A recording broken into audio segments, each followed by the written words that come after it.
అంటే మీరు ఒక విషయం అంటున్నారు, అంటే రీసెంట్గా మీకు ఎంపీ టికెట్ ఇవ్వకపోవడానికి కారణం ఏంటి? అదే కాంగ్రెస్ పార్టీలో జీవన్ రెడ్డికి ఓడిపోయినా కూడా టికెట్ ఇచ్చారు. టికెట్ ఇవ్వడం అనేది మీరు అన్నట్లు వాస్తవం. నేను కూడా అడిగిన ఆ పరిస్థితుల్లో కూడా నేను ద బెస్ట్ క్యాండిడేట్ అవుతుంటే అనుకున్నా. కానీ ఒక్క సామాజిక కోణమో లేకపోతే ఏదో ఒక్క క్రైటీరియా మీదనే ఎంపిక అనేది జరగదు. వాటితో పాటు మల్లురవి గారికి ఇచ్చారు. మల్లురవి అనుభవజ్ఞుడనో ఏజ్ రీత్యా ఇది ఒకసారి ఇద్దాము, సంపత్కి ఏజ్ ఉంది కదా తర్వాత చూద్దామని ఆ రకంగా ఎన్నో కారణాలు ఉండిండవచ్చు. నిర్ణయం తీసుకునే వరకు మాత్రం ఎస్ సంపత్ కుమార్ బరాబర్ కొట్లాడతాడు, అడుగుతాడు, నాకున్నటువంటి స్ట్రెంగ్స్ ఏంది అనేది చెప్పడం సర్వసాధారణం. నిర్ణయం తీసుకున్నాక మాత్రం no, Sampath will not say against the decision of Congress party, against the decision of Revanth anna. కనుక నిర్ణయం తీసుకున్నారు. ఆయన నాకేమి మిమ్మల్ని సాటిస్ఫై చేయడానికి గల కారణాలు, మీరు ఎందుకు సాటిస్ఫై అయ్యారనేది కూడా important. No, it is not satisfying. నేను డిస్సాటిస్ఫై అయ్యే, ఆ రోజు డిస్సాటిస్ఫై అయ్యే.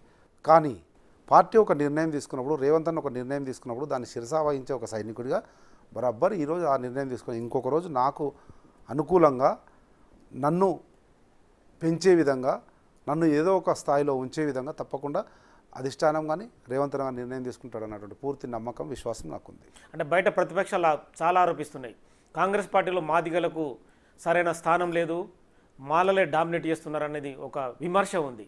అందులో మీరు తెలుసు ఆర్ఎస్ ప్రవీణ్ కుమార్ కానీ మోతుకుపల్లి నరసింహులు దీక్ష కూడా చేసిండు. అలాగే మందకృష్ణ మాదిగ ఎంఆర్పిఎస్ పార్టీ నడిపించే మందకృష్ణ మాదిగ కూడా చెప్తున్నాడు. అది విమర్శ అని మీరు అంటారు. నేను నిజంగా కాంగ్రెస్ పార్టీ నాయకుడు అలా కాదు ఇలా కాదని మాట్లాడవచ్చు. అలా మాట్లాడే టైప్ కాదు నేను. బరాబర్ వాస్తవం అది.